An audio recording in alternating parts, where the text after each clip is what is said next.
Hello, friends. Roy here with Lifetime. On this channel, I tend to share my take on life and on the times that we live in. Today, I'm going to read another section from a book that I'm writing called Severe Weather Ahead. This is chapter 4.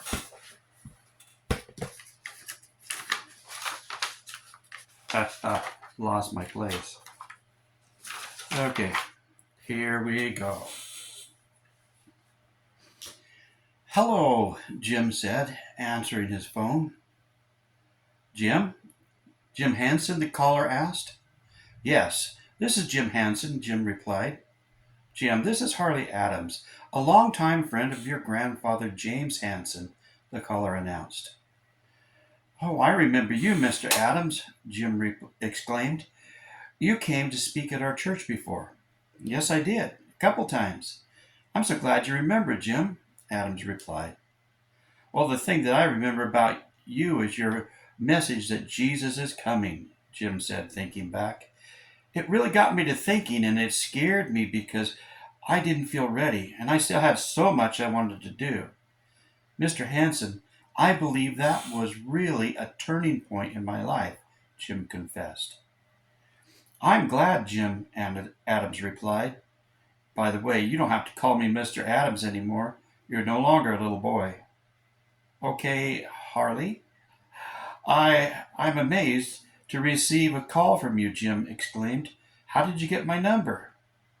I keep my ear to the ground about what goes on with family and friends, Harley responded. I heard you had taken the church at Pike's Hollow, and I just heard yesterday that they let you go. I called Terrell Jones, the Spiritual Life chairman, and he gave me your number. Terrell and I go way back, informed Harley. Yeah, Terrell had mentioned having you come and speak sometime, Jim mused. Actually, I'm still reeling from all that's happened in the last couple of weeks.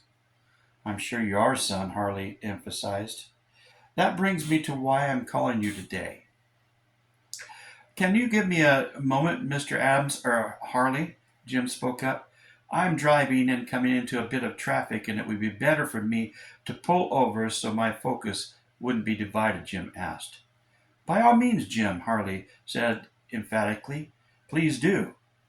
There's a rest stop a few miles ahead where I can stop, Jim explained. Can you call me back in 5 or so minutes? Certainly, Harley replied. Well, let's make it more like 10, so you can have some time to take care of any business you might need to.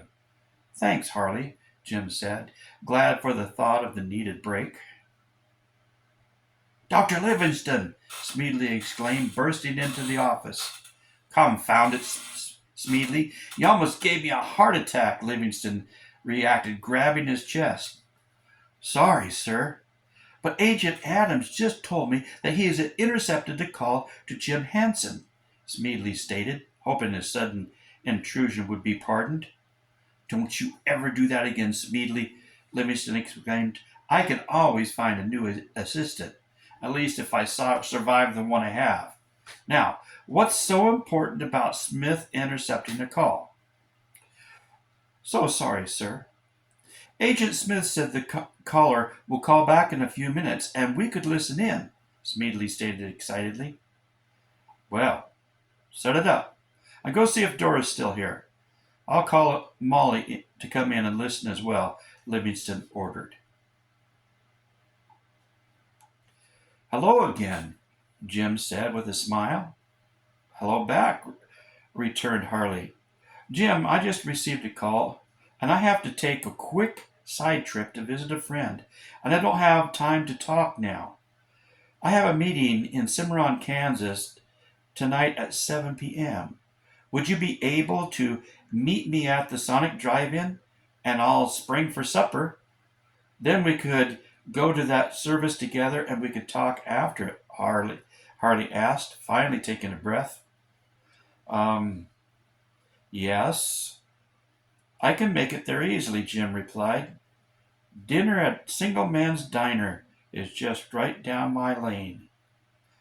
Okay, about 6 p.m. at Sonic's then, Harley asked. For sure, Jim said.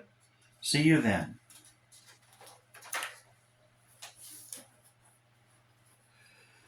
You will be there, Molly, Livingston ordered after Smedley had ended the connection. You will be there at the Sonic and you will attend that meeting. Sir, that's impossible, Molly protested. We're in Houston, and that's only 6 hours from now. Smedley, make it happen.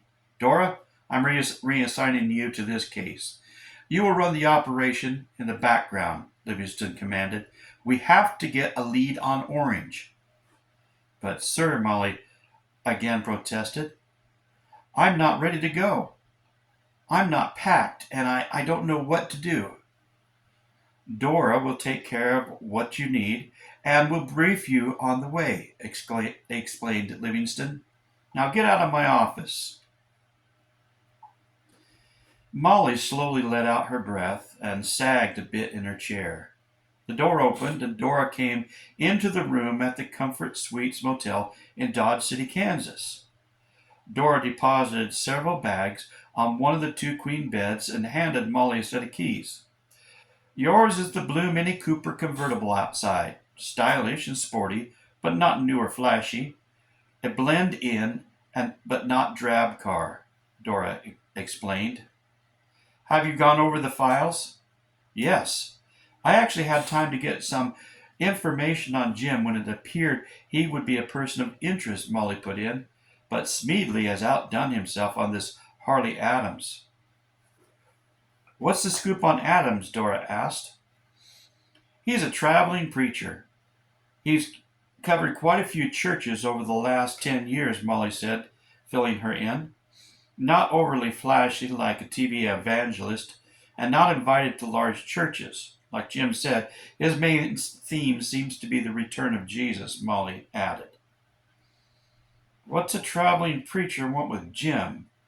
Dora wondered out loud. I have a feeling Adams might want Jim to join him in his ministry, Molly explained. Jim is supposed to be a good guitar player and can lead worship. Now, see there, I would not have had a clue about that, declared Dora, smiling. I would have suspected Adams was a terrorist and that Jim was his hitman, Dora said with a laugh.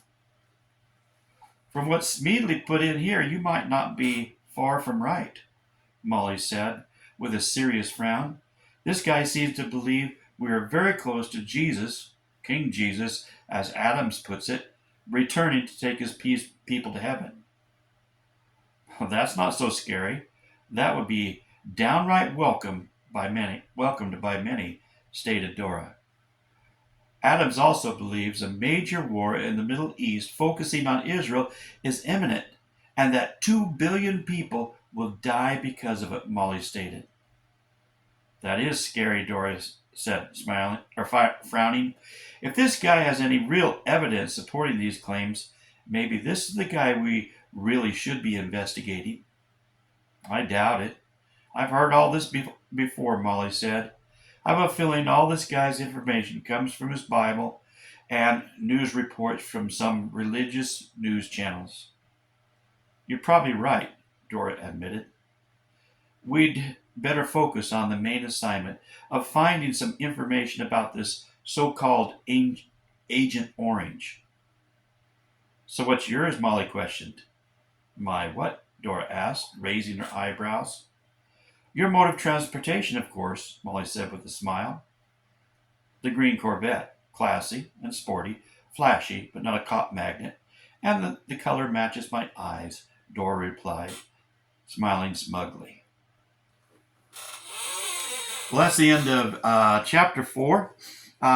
If you want to check back on the others, my YouTube channel is life-time /Roy. I've got 40-some videos, some of my songs as well. Well, you have a good evening. Chapter 5 will be coming up in a few days. Lord bless you. Have a good night.